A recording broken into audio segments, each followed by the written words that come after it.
We're here today to talk about easy use as it applies to small computers. Easy use is a subject everybody talks about, nobody knows anything about except me and shortly you, because I will tell you.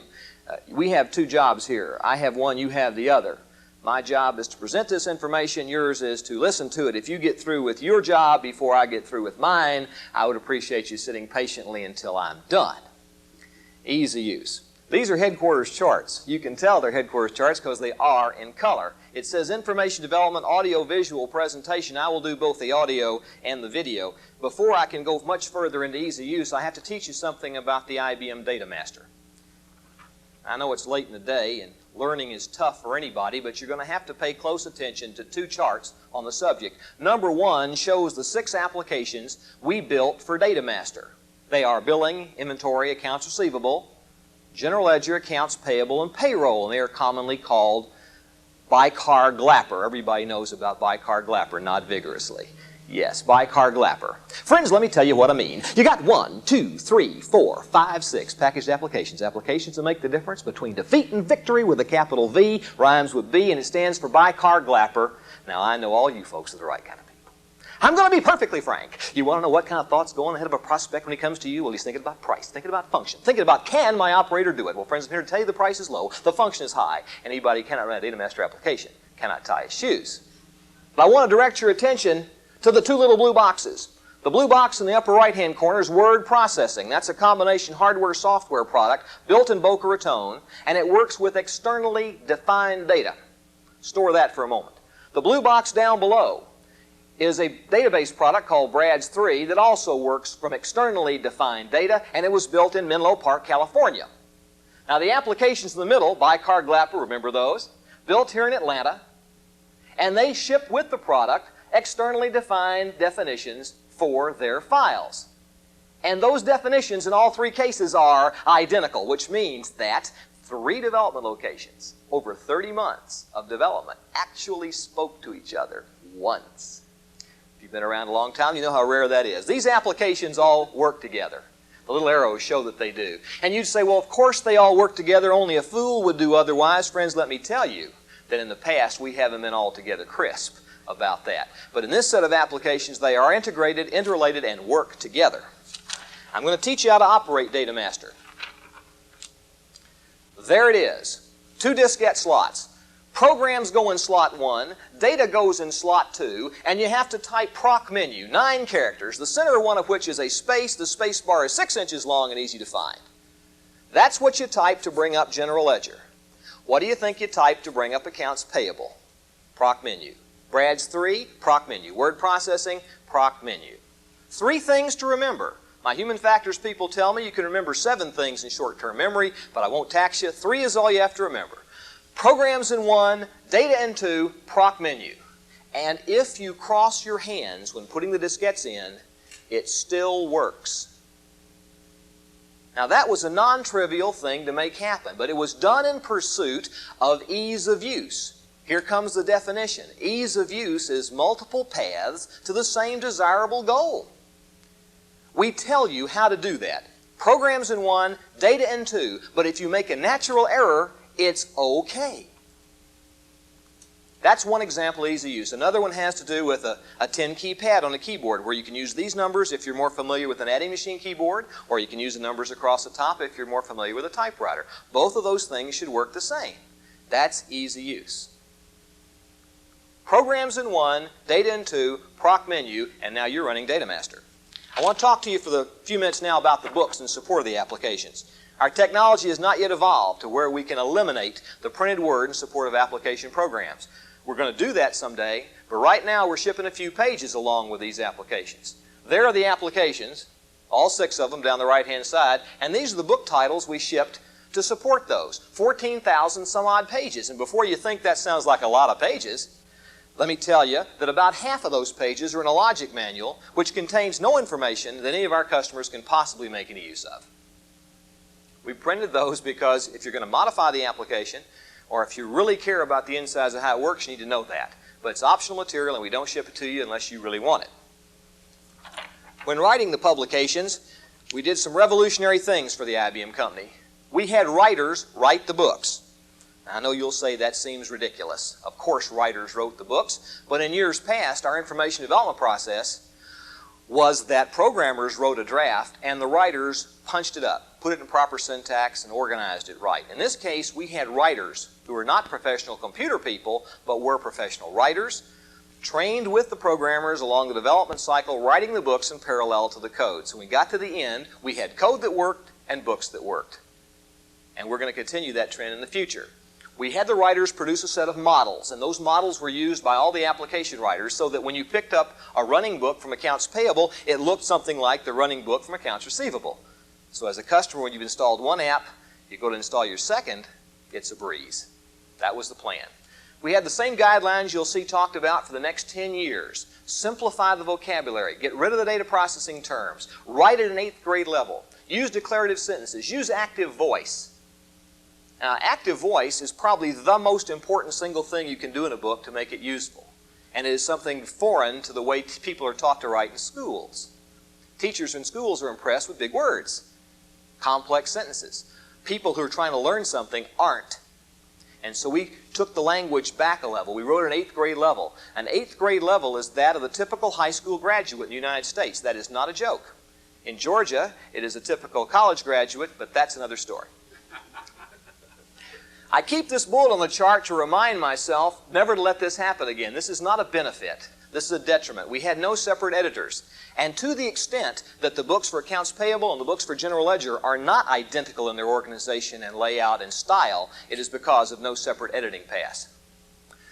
The writers produce the education as well as the books. Here in the center, when we write an application, the operator training and so forth is part of the package, and we do that here too.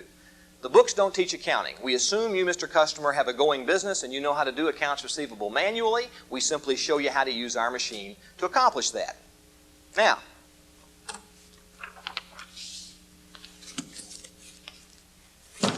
Mr. and Ms. Customer, you are to be congratulated for your wisdom in purchasing accounts payable for your new Datamaster. In this little box right here, under a cubic foot in volume, is everything you and your operator needs to know to make intelligent use of this application. When you open the box, the first thing you find in there is a piece of paper that says, read this first. And if you drop it on the deck, it says, read this first on the back.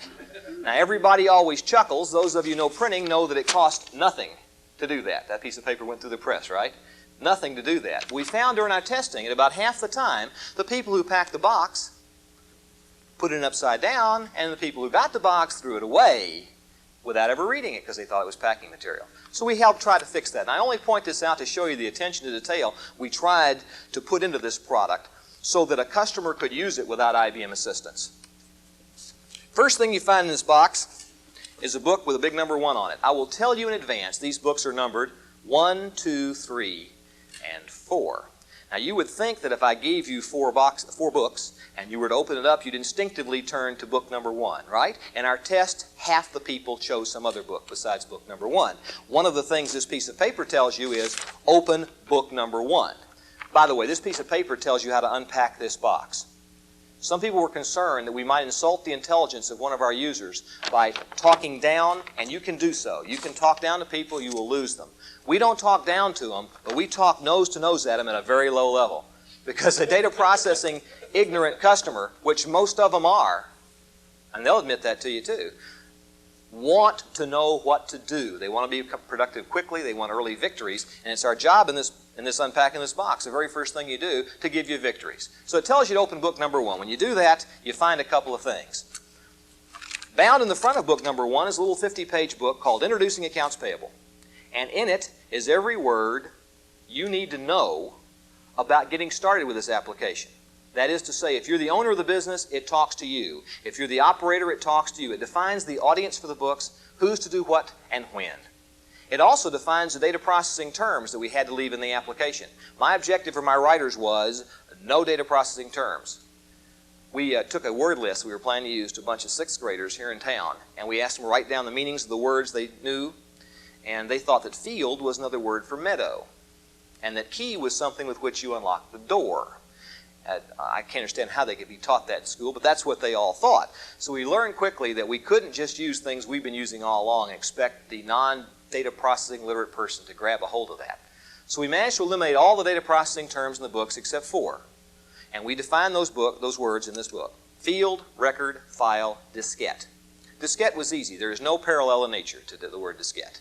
Field, record, file had to be defined in our context. And that's what's in here. And this book is separately bound. It's a saddle stitch, so you can take it out of here and use it as a promo. And as a matter of fact, the field does exactly that.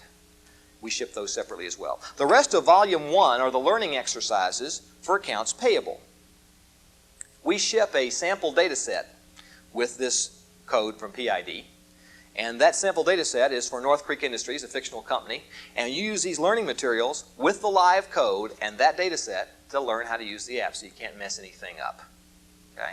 That's what that's about. And there's a half a dozen or more exercises by application. In the back of the book, you will find a couple of audio cassettes.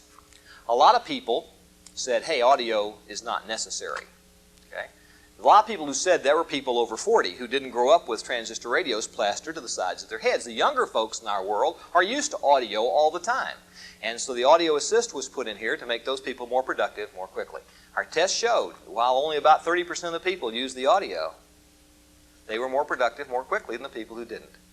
We wrote it in such a way that the audio is an adjunct to the books. You don't have to take the audio to take the books. It's not an integral part, but it does help, and our testing showed that it did. This is for training your operator, book number 1. And after you've trained the operator, it's on the shelf. It's not used again until you train another operator, which in a Datamaster account is about once every 6 weeks. That's not a Datamaster statement. That's a small business statement. Second thing you find here is a book with a big number 2 on the binder. These are the installing tasks to tailor this application to the Datamaster. Datamaster only has 2 million bytes of storage, not over large in size, and so if you're going to have more than one application on the machine, you need to tailor the application so that they get maximum fit.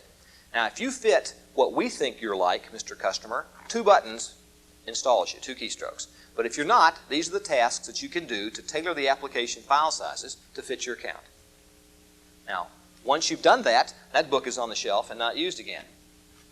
Book number 3 is the operator reference manual. Got a big number 3. Did I pull the right one? Yes, book number 3 is the operator reference manual, and everything the application does is documented in this book, every single thing. There are tabs, as you see in there, and the tabs reflect the menu options on the screen. Tab number 3 is menu option number 3. Okay? And it's there so that if you have a doubt about how to run an option, it's in this book. Now, this book is usually kept out by the computer for the first 6 or 8 weeks until people discover that the screens are so good that you don't have to refer to the book very often. Let me give you a good example, though. In payroll, writing W-2s at the end of the year. If we trained you to write a W-2, you'd clearly forget by the time you had to run once. It's a once-a-year job. So it's documented here how to do it, but it's not in the learning materials. Okay? But it's out by the computer for a while. You love your ugly children the most. You have to. No one else will. This is book number 4. It's entitled Using Accounts Payable Information. When we were building this product, people came to me and said, we don't need this book, because this book is for the person using the output that comes off the computer. How to read the reports. And I said, not true, friends. People don't understand the wealth and wonder that we've given them in these programs, and you got to tell them what the reports are good for. And that's what this book is. I was vindicated. In all the Freedom shows we did in 81 and 82, I got more comments, positive comments from prospects and customers about the existence of this volume than the rest of the library. So this book tells you how to use the output that comes off the machine. But it's not for the operator. It's for the owner or operator of the business, and it's not out by the computer either. Here's a good idea. The predecessor product for Datamaster was the 5120, and before that the 5110, and before that the 5100. And in that time frame, when the machine would stop, there were 11 different places you could go to find out why. The manual messages were scattered throughout the library. Someone said, why don't we put all the messages together for this machine? And so Boca Raton ships with the machine a binder that says messages on it. It's loose leaf, and it's got all the reasons why the hardware might stop. Okay? With each application, we ship an insert for that book with a tab that says Accounts Payable, and all the reasons Accounts Payable might stop. And on that piece of paper I'm not reading to you, tells you how to take this, put it in the book, in the binder for the machine that comes with the box, and now you have all the messages in one place. What a good idea, yes? I was making this presentation to a Teach the Teachers class back in July of 81. Someone in the back of the room said, wait a minute, why did you do that? I know I'm running accounts payable when the machine stops. Why didn't you put those in the running book for accounts payable? Thinking quickly, I said, go ahead. They're 3-hole drilled in the same size, and if it's more comfortable for you to have them in that book as opposed to this book, that's easy use. multiple paths to the same desirable goal. So you'll find Datamaster accounts with the messages in the running book. And you'll find it in with the rest of the messages, and that's great. Whatever's right for you is right for us. Finally, when you get your diskettes from PID, for years we've been telling people, make a copy of those diskettes, put the major original diskettes in a safe place. We ship a safe place. This is an empty holder that holds the diskettes that come from PID. It's shaped to fit under the mattress at home, so it will be safe for you forevermore. And that's what's in the box. Let me reprise this for you. When you go to a Datamaster account, you will find this out by the machine for the applications, the rest of it on the shelf. Here it is. Book number 1's got the introducing and the learning materials and the audio tapes, which are optional. Actually, they're there, but their use is optional.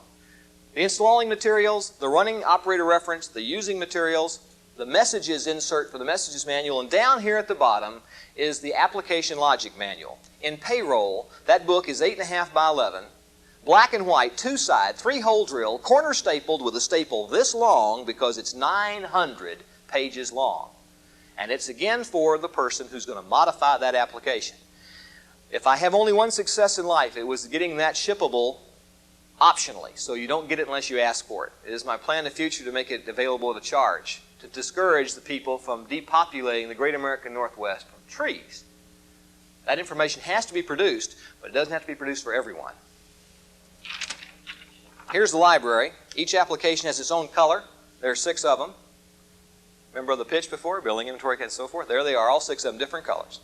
Curious thing I'll tell you about. Those were originally printed on color vinyl, white silkscreen on colored vinyl, and we almost couldn't ship Payroll because there was an international shortage of green vinyl. Now, you don't go to a systems manager in IBM and explain you're going to miss first customer ship because of an international shortage of green vinyl, so that's never going to happen again. You can see from these books here that they are now a standard binder with a paper insert, so that problem won't occur again. I want to talk to you about how we got these books to be so good. We built good books. We proved they were good before they got to the field by a test I want to tell you about. We ran our human factors facility here in Atlanta. These tests that run down here are things that we do naturally in the development process. And the test over here is a thing called user-oriented system test run by a separate assurance group as a pass-fail. You get down here, if you don't pass this test, you don't ship the product. The test I'm going to tell you about is this one right here that we inserted into the process to make sure that when we got to here we wouldn't fail.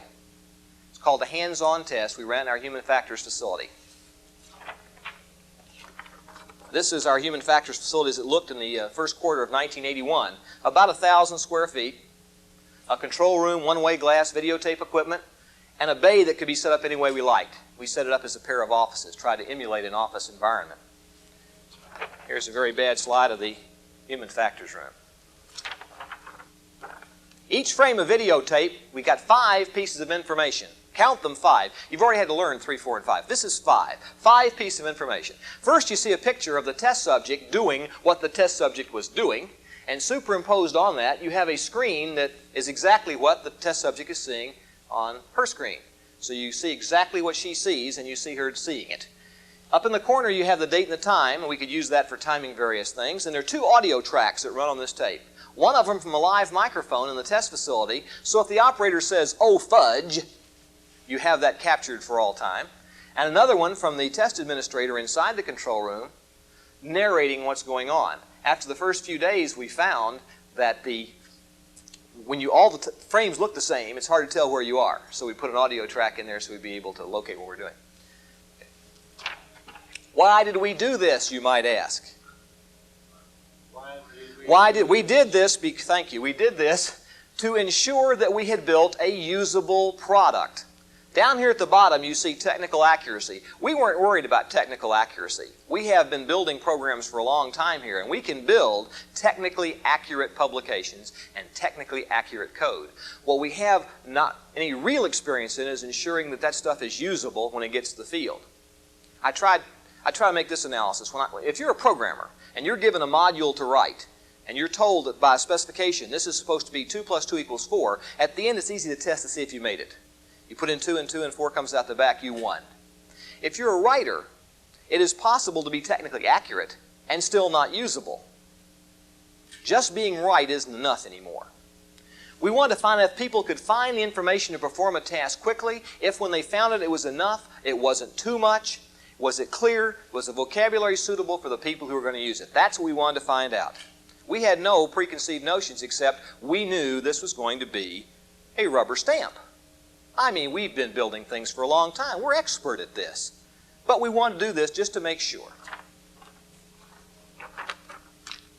We wanted to simulate an office environment, and we wanted to determine if we had a problem or not. And the way we chose to do this, we brought in 8 test subjects in 3 groups. Let me tell you about test subjects. Test subjects think, get this now, that they are being tested. It's hard to explain to someone brought in as a test subject that failure is not their fault, it's our fault. Tough. More about that later. These are the characteristics for the test subjects we chose. High school graduate, business knowledge, some accounting experience, no computer training, and a mixture of ages. We got those specifications directly out of the audience requirement statement for Datamaster. People like that are the people expected to use this product. We got 6 from temporary agencies and 2 from SRA in Chicago. What did we get for our trouble? We got 400 hours of videotape. Now, I will tell you that the real intrinsic value of 400 hours of videotape is practically nothing. It isn't collection of hours and hours of videotape that's important. It's the information contained thereon.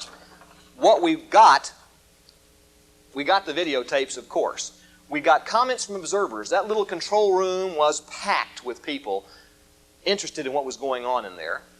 We got comments from the test subjects because besides a live microphone while they were working, we debriefed them every day and said, how did it go today? Stop sobbing. Tell us what's wrong. Okay? Test subjects could be reassured day after day after day that it wasn't their fault if things weren't going well, and it's real hard for them. That's why we have psychologists on the staff here. So what happened? The hands-on test was done, and the first test group couldn't do it. They failed. We failed. It failed. They couldn't do it. I've been at IBM now for 21 years. I knew what was wrong with that. We had the wrong test subjects. We brought some more test subjects in, and they couldn't do it either. Let me tell you, it was pretty grim around here around April of '81. We're going to announce to ship this machine in July. Here we are in April, and the people we described as being the users of this product couldn't use it. Pretty tough. So we analyzed what was wrong. There were really only 2 things wrong. And we stopped the test. And we did 6 months of work in about 6 weeks. We rebuilt the materials. And we brought in a 3rd group, and they breezed it. And as a matter of fact, everybody else has breezed it who's touched it. It was so obvious what was wrong that it's amazing we got that far down the road without knowing it ourselves. And I'll tell you what that was. In fact, I'll tell you what that was right now. I mentioned before we have learning materials and running materials. It was our thought at the time that the learning book should simply point you into the running book for detailed information and come back. And that way you would learn to use the running book while you were taking the training. Now that sounds like a good idea. What we found is that once we sent them over there, they never came back. They're lost. It's like sending somebody to Poughkeepsie by telling people 6 rights, 3 lefts, and right at the T, and if you make one mistake, you're in Denver. Well, that's what happened to people. We were able to recognize that, and the way we solved it was to take pages out of here and embed them in here, so people did not have to change books to do the tasks, and that worked great. It contributed to the number of pages. Okay? A digression. They came to me and they said, we'd like to make these books a little smaller, physically smaller than you're used to seeing in IBM. And I said, okay, that sounds good. The machine's small and friendly desktop.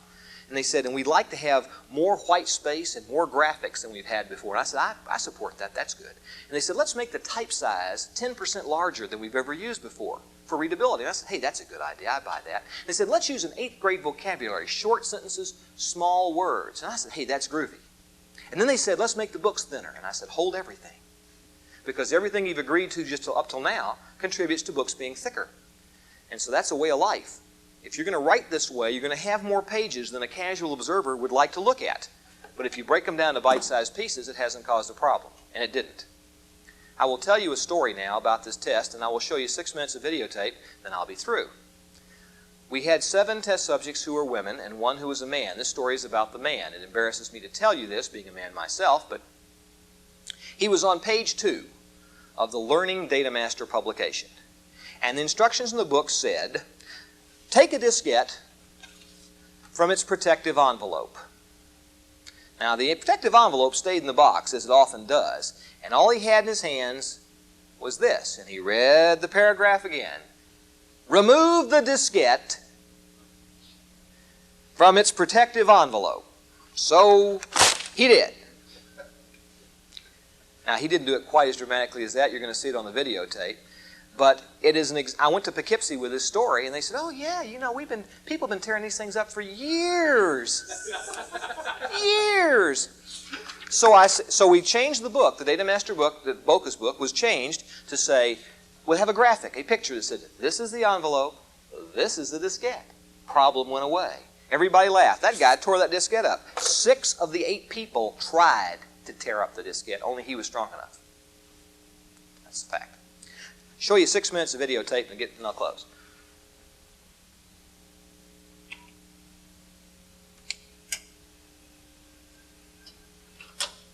The fellow who assembled this videotape for me selected the music. It's called The Dance of the Comedians. I don't know why he chose that. He doesn't work for me anymore.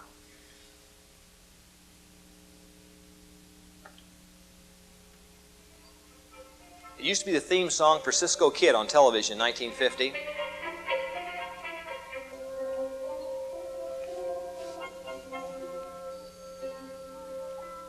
This is a series of vignettes. There are 4 of them, total of 6 minutes in length, to try to illustrate the major points I was making about how this stuff looks and how you can make use of it. The first test subject was our sharpest test subject. When she had trouble, we began to worry. We had test subjects of all levels of ability in terms of natural ability with computers, and this person had the most, and she had problems. We stopped the test after an hour of her sitting and looking at one screen to find out why. We had originally planned not to do that. You find that difficult to do?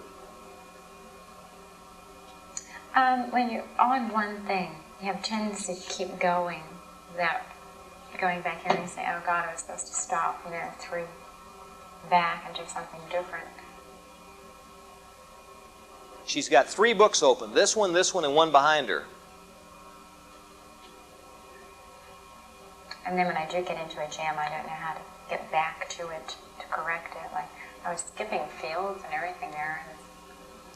The second vignette is what we saw her doing that prompted us to stop the test to go ask her what was wrong. This is where she was.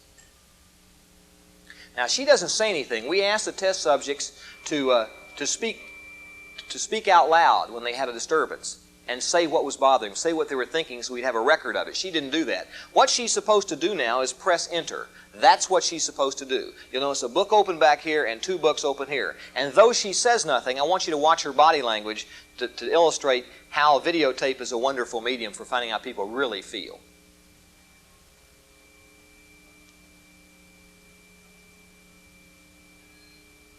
Now watch her hand. That woman is annoyed. When we debriefed her that afternoon, the nice thing about test subjects is they like to spare your feelings. They won't tell you how they really feel. Going step by step on exercise 3 was the absolute hits. It was terrible. Why was that?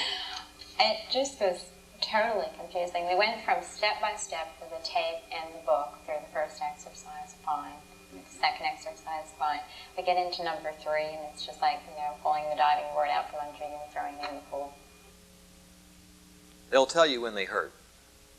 This next one is my favorite, besides the fellow with the diskette. This person is taking the audio training. I'll turn it down so you can hear me. The audio tape is telling her to type in an invalid customer number. So she'll see what happens in real life when she types in an invalid customer number. So she's 14900. When she hits enter, she gets an error message down here, and the field is lit up in reverse image. And the customer number is now shown in reverse image. Now, we edited this tape because she stayed there for 18 minutes, rewinding the tape and listening to that sentence. And the customer number is now shown in Reverse image. 18 minutes. Finally, she gave up and called the hotline, which is us.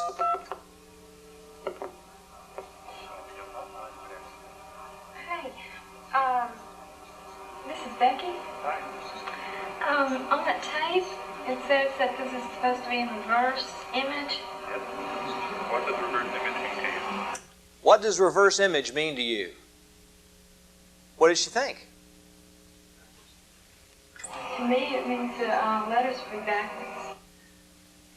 To her, the letters would be backwards. Everybody went guffaw, guffaw, guffaw. What's wrong with that woman?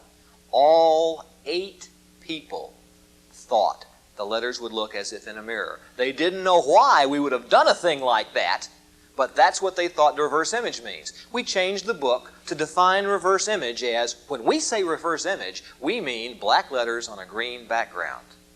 Problem went away. But everybody thought the same thing. That's how IBMers can be too close to the forest, friends. This woman spoke out loud when she had a problem. She just talked as if there was somebody listening. For the record, please also note that I am very dissatisfied with the fact that the screen does not tell me I have more invoices. And if the book had not told me that I have more than 4 invoices, I would never have noticed that this customer owed more than was on the first screen. What would you do about a thing like that? The book is right. The code is right. She didn't know. We had the code changed, a little line put right here that says, press enter for more. That's the sort of thing you can learn when you have real people using your product. And finally, this is the chap with the diskette.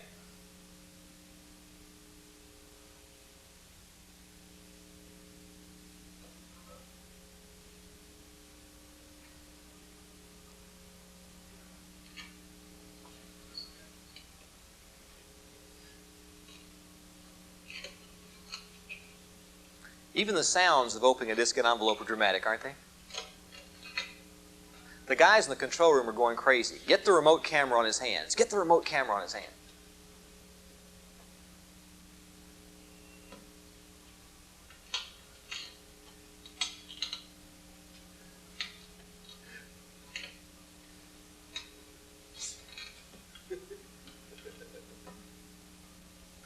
Now, he doesn't think that's right. But that's what he was told to do. It doesn't show on the tape, but what finally stopped him was the next instruction was, take the diskette by one corner. He said, hadn't got any corners, it's round. So what did I get for my trouble, friends? For one thing, I got early warning that I was in the ditch. This product would have failed in the marketplace if I had shipped it the way it was in April of '81. I got a terrific negotiating tool. Planning manager comes to a writer and says, the people can't do your stuff. There's no argument when you've got people in tears on videotape. You got a tremendous communications vehicle, as this meeting represents, and we saved a little bit of money, $170,000 on this project alone. The lab only cost me $90,000 to build, so I more than paid for it the first pass over the target, and I've still got it. Well, that's my story. Easy use is multiple paths to the same desirable goal. The best thing we've ever done in that respect is the Datamaster applications, and I'll thank you for your time.